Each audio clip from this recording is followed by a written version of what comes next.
Nosferatu? More like Nosferatu. If you've been in the cultural sphere for long enough, it's likely you've come across an image of a tall, grotesque, double-fanged vampire standing in a doorway. Whether you grew up on SpongeBob SquarePants, studied German Expressionism in film school, or are simply a fan of the horror genre or Robert Eggers films, there's a chance you were just as hyped for this movie as I was. Hi, and welcome to Studio Cinema Saturday, the show where we review films old and new, the ones that you don't like and the ones that you do. I'm your host, Dalton Sherrill, and today I'm going to be taking a look at Robert Eggers' gothic horror film, Nosferatu. But before we get into the review, I need to establish some historical milieu first. Nosferatu, A Symphony of Horrors, the original film that this movie was adapted from, released in 1922 and was directed by F.W. Murnau. The film's story was also an adaptation, and although its creation was unauthorized, it was based on the 1897 gothic horror novel Dracula, written by Bram Stoker. The film was a part of the German Expressionist movement in cinema, which was defined by its unique makeup, emphasis on shadows, extreme, sharp set decoration, and these over-the-top, almost exaggerated performances. This style of cinema rejected a realistic portrayal of life by depicting a character's inner emotional reality through artistic means. During a Q&A for 2024's Nosferatu, Robert Eggers stated that his film is less German expressionist and more gothic romanticism, and I totally see that after watching the film. The impact of the original film is monumental and undoubtedly a feat of its time. It's a groundbreaking work that helped shape and pioneer the horror genre into what it is today. But while there was so much for me to appreciate about the film, from its hyper-excessive performances, effective and iconic shot compositions, as well as the bald, gaunt visage of Count Orlock himself, to me, it was never the most riveting piece of cinema. And I know it's an unfair comparison considering we're talking about a silent film that was made over 100 years ago. Nonetheless, I always found it a little boring, especially around the middle of the film. So when I heard that Robert Eggers was going to be making an adaptation, I was absolutely stoked. I've loved each and every one of his films thus far, especially The Lighthouse. And because of his pronounced and precise directorial style, in my humble opinion, he's one of the best working horror directors. Not only that, at the age of 9 years old, Robert Eggers saw Nosferatu and would go on to direct a play adaptation for his high school theater, and once again at a larger venue. So without further ado, what are my spoiler-free thoughts on Nosferatu? Well, if you're a Robert Eggers fan, you're gonna love the movie. It's dark, it has this very fluid, pronounced visual style, and it has some really solid performances. Robert Eggers does sorta shift the original story's perspective by making Ellen our primary character, but to be completely honest, I felt like this was a piece of the puzzle that the original movie was missing, and Lily Rose Depp absolutely smashes that. Her depiction of Ellen is a character you empathize with because of her loneliness, but at the same time you want to root for her despite the bad decisions that she's made. Thomas Hutter, on the other hand, is played by Nicholas Hoult, and you just can't help but feel bad for the guy. He's literally just a guy who's trying to secure that bag and his position as a real estate agent, and then he gets caught up in all this freaky vampire business. Speaking of freaky vampires, Bill Skarsgård delivers such a fantastic, unrecognizable performance as Count Orlock. Without giving too much away, he looks extremely gross and sounds super ancient and asthmatic. They were really pushing this true-to-life depiction of Dracula from the novel mixed with some historical context, and I thought it was a really fresh and interesting take on the character. That being said, I think the entire cast gives it their all, from Ralph Ineson to Aaron Taylor-Johnson to Emma Corrin, and last but most certainly not least, one of my personal favorite actors of all time, Willem Dafoe. I know, holy glaze, but seriously, I love Professor Von Frond. This eccentric alchemist turned vampire enthusiast livens up any scene that he's in and is the heart of the film itself. Overall, I've gotta say that this is my favorite version of the Nosferatu story. I think it improves upon some things that were ambiguous and perhaps a bit goofy in the original film, and this lends to an overall enhanced experience. But enough spoiler-free talk. Let's talk about what I think makes this the most definitive version of the classic vampire tale. We open to a half-lit close-up on Ellen as she kneels in the moonlight. First she calls out for a guardian angel, a spirit of comfort, a spirit of any celestial sphere. Responding to her call, Count Orlock is awakened from his slumber, who we see through shadows on her curtains. words as he speaks to Ellen in an ancient Valak language. After Ellen pledges herself to the vampire, Orlock possesses her body. We see him in this brief flash on top of her and he becomes invisible as the perspective shifts and the camera moves below the ground. This is an opening scene that really sets the tone for the rest of the film, but also highlights an aspect of Lily Depp's performance, which is this overbearing hold that Orlock has on her character. This is further elaborated on in scenes with Thomas, in which Ellen divulges vivid, disheartening dreams and eventually her relationship with the Count. However, Thomas is dismissive at first and primarily fixated with getting a little job security at the realty office. Thomas works for a man named Knock, played by Simon McBurney, and I have to say, I genuinely thought McBurney lived up to Alexander Granick's portrayal of Renfield in the original Nosferatu. The facial expressions that man could conjure were absolutely insane. From a writing perspective, I think his character was much better utilized in this version of the film. We get private scenes of Knock worshipping Orlock and plotting Hutter's demise. There's also this gradual reveal that he's deranged, and he goes as far as to bite the head clean off a pigeon. However, I think one of the best things he does is take Orlock's coffin to his mansion via canoe, because thank God Robert Eggers did not make Nosferatu goofily carry his coffin through the streets of Visburg. That is something that I've hated about the last two Nosferatu films that I've seen. That's something that I always thought obliterated Count Orlock's creep factor. The next big plot beat is Thomas traveling to Transylvania by horse. This is a very beautiful sequence that ends up with him arriving in this little village inhabited by Romanian peasants. All of them are dancing, celebrating, socializing, and having a real good time until Thomas pulls up. They urge him not to go to Orlock's castle, and that night the villagers perform this ritual warding off vampires by presenting a naked virgin and stabbing an old vampire carcass with a stake. Very cool, very occult, very Robert Eggers. Then Thomas wakes up, and the town's deserted, all spooky-like. I love all this mystery that builds to meeting Orlock for the first time. This momentum continues into that beautiful twilight sequence of the empty carriage pulling up to take Thomas to the castle. Finally, we're inside and we meet Count Orlock. He speaks in this extremely deep, slow Romanian dialect, and the first time you hear it, you're immediately like, how is that Bill Skarsgård? Like, is he just on the cast list? Also, I will eventually reveal my true thoughts about the mustache, but you'll have to stick around to the end of the video. Then Thomas cuts himself with a knife, and blood begins to ooze from one of his fingers. Then there's this creepy moment where it cuts to Orlock and his pupils dilate, which leads perfectly into that first blood-sucking scene. The next night, Orlock takes Thomas's locket that contains a lock of Ellen's hair, and then he asks him to sign this mysterious document in order to officiate the purchase of the estate. The way this is framed, and considering the act is symbolic of making a deal with the devil, it feels very reminiscent of Thomasin writing her name in the Devil's Book at the end of Robert Eggers' other film, The Witch. Thomas is then like, I want to go home, and Orlock's like, you're not feeling well, and that's a bad omen.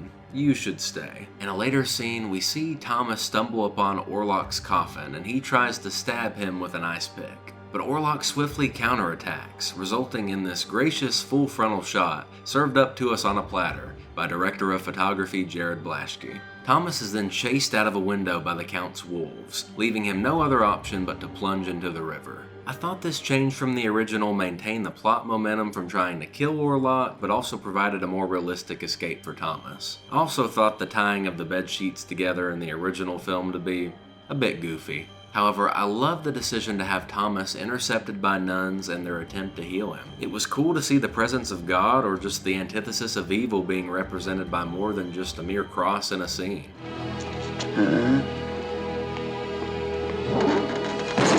Later in the film, once the plague has reached Visburg, there's a man in the street preaching the Book of Revelation, which I thought was also a really nice touch. Meanwhile, we have Nosferatu sailing towards Visburg in a boat that contains dirt, rats, and the plague. He comes bearing gifts, ladies and gentlemen. I feel like we spend a little less time on the ship in this film, and I'm completely okay with that. One of the highlights of that portion of the film is Orlock's jump scare when the sailor goes underneath the boat looking for him. Now, while all of this is going on, Ellen is sleepwalking and having seizures, like the whole 9 yards. Due to his inability to treat her, Dr. Sievers contacts his mentor, Albin Von Frond, aka Willem Dafoe. And I mean, from the moment he's introduced, he is breathing life into every scene that he's in. He's this eccentric alchemist with a deep understanding of the occult, which is a really awesome combination for his character. Not only that, but he also has some really incredible lines of dialogue. There's a line about how the things he's seen would have made Isaac Newton crawl back into his mother's womb. Additionally, in a later scene, he also claims that science has made everyone blind to the darkness and the occult surrounding them, which I thought was really cool. But more about Sievers and Von Frond. I like the mystery of them trying to unravel what's happening to Ellen. Now, once Thomas and then Count Orlock return to this burg, really starts to hit the fan. Soon after this, Count Orlock appears to Ellen in a dream, revealing that the document he had Thomas sign was essentially a divorce paper. He's like, "Alright baby, I'm on board, your husband's on board, I just need you to love me. Or rather that you'll devote yourself to me in a demonic pact of some sort, where I'm gonna send a plague to kill you and everyone that you love. You have 3 nights to decide. Well, actually 2, cause I'm counting tonight." People hate love triangles, but hypothetically speaking, people eat that up. Speaking of which, and backtracking just a little bit, let's talk about the "you could never love me as good as he could" scene. This was a completely unexpected yet riveting moment. Ellen must confess to Thomas that when she was a child, she pledged herself to the evil lord of vampires. And all of this devolves into Thomas trying to outfuck a vampire. I'm like, whoa, alright, this is where we're going? Okay, go Thomas. I mean, I'm glad you're standing up for yourself, even though Count Orlock's not present in the room right now. Another thing some others pointed out online is that they immediately started having sex, which means all that freaky clothes ripping got my boy Thomas turned on. Or he's a cuck. But regardless, he was up and ready to go at a moment's notice. A true Minuteman. Now on the second night, Orlock demonstrates that he's not messing around by murdering Anna and her and Friedrich's 2 children. Orlock killing the children came out of nowhere. Kinda. But it serves as a jump scare considering how gruesome it was. I say it only kinda comes out of nowhere just because the children are crying earlier in the film, saying that there's a monster in their room, so it kinda forebodes their death. Following this, we get a Harding family funeral scene, and Aaron Taylor Johnson really gets to shine as Friedrich in this moment as he screams at Ellen, telling her that he simply doesn't want her present. And when everyone's left, he proceeds to open his wife's coffin and make out with her corpse. Later, Von Frond finds his deceased carcass engaged in necrophilia with his wife. Another great line from Von Frond is him essentially asking God to accept the soul of the man he was before he was corrupted and has committed this heinous act. Good guy, Von Frond. We have now entered the all gas, no brakes portion of Nosferatu. Von Frond has determined that only a maiden's willing sacrifice will defeat the vampire, but they also need to destroy his resting place. Which leads us to this spectacular shot of Willem Dafoe lighting up the crypt and solidifying Von Frond as an absolute badass. Meanwhile, Ellen is preparing herself for the vampire wienering of her life. She's clad in this beautiful white wedding dress and she opens her window to summon Orlock. Orlock enters the house and climbs the stairs, and we see his shadowy hand advance on the wall. A shot that pays homage to the climax of the original film, but this isn't our only climax, if you catch my drift. And what I mean by this is Orlock enters the room and soon afterwards completely strips. He then climbs on top of Ellen and begins to suck massive amounts of blood out of her body. But the visuals of this action and Orlock's rotted corpse aren't even the worst part. It's that awful gulping sound. Props to the sound team for making this moment absolutely disgusting. Hi, my name Count Orlock. This my new single, Suck You Till Sunrise. And that's exactly what he does. I love that every version of Nosferatu's reaction to mourning is that of slow confusion and just acceptance of their fate. Then he just kind of melts on top of her, revealing all the blood that he stole in the process. Following this, Thomas, Von Frond, and Sievers charge in, but alas, it's too late. Thomas holds Ellen's hand as she slips from the land of the living, thus ending our film. Wow, it feels like I just spent a good amount of time talking about this film.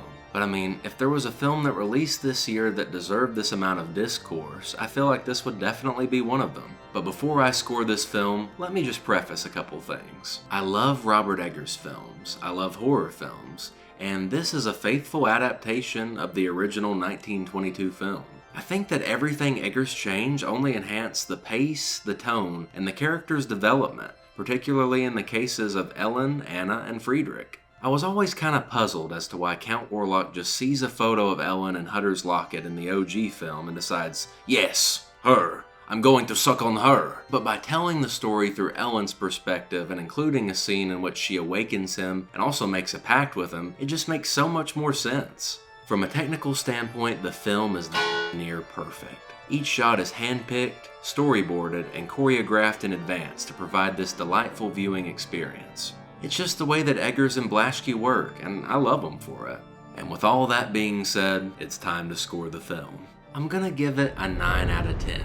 And I'm only taking a point off for a couple reasons. This depiction of Count Orlock is supposed to be cool because he's historically accurate and supposed to be this old Romanian lord. I get it. He's probably also supposed to resemble Vlad the Impaler, who the Dracula novel was based on, who also had a massive mustache. But at the same time, I feel that while his appearance is gross, he also isn't the scariest due to these cosmetic decisions. But at the same time, I don't think they took me out of the film at any point. Furthermore, I also think that the sound design and the music were a little lacking. During tense dialogue scenes, the only real non-diegetic sound that can be heard is this kind of pulsating bass, and I'm like, maybe you could have done something different there. Additionally, I don't think there are really any memorable tracks until we get to the end of the film and they're making the expedition to Schloss Grunwald. Is that how you say that? Schloss Grunwald? But at the end of the day, you're gonna have some dirty laundry to air out about films that you love. We hope you enjoyed this episode of Studio Cinema Saturday. If you did, be sure to subscribe, drop a like, and let us know your thoughts in the comments section down below. But if you're looking for something else to watch, we have plenty more episodes of Studio Cinema Saturday, Television Tuesday, and our newest show, Buying a Film Its First Drink. Additionally, we are also filmmakers ourselves, so if you want to go check out what we've done in the realm of indie and low budget, go give those videos a watch because I promise you, they're a lot of fun. As always, we'll see you at the next watch.